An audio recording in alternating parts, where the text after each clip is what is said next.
Hello everybody, how you doing? This is Fadali and this video is about the grep command. Okay, the grep command used to let you search through all the text in a given file. Alright. So first of all, let me just open up the terminal.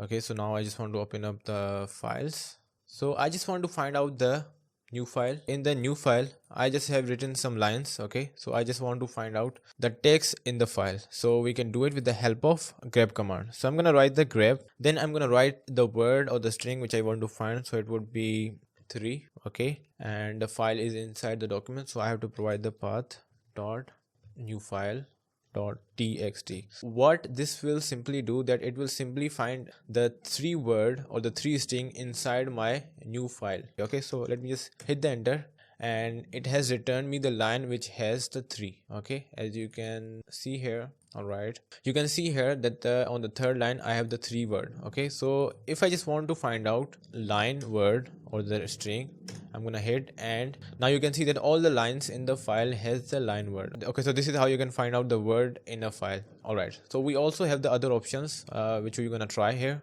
So if I just want to print out only the count of the number or count of the lines that match with my specific word, so I'm gonna write here -c. It will simply returns me the count of line which has the line word. Alright, okay, so if I just want to see the matched line which was by default, but you can also do it by -h, it will return you the lines which has the word. Alright, now I'm gonna try the another word which is 7, and I'm gonna write here the I, and let me just do some modifications here.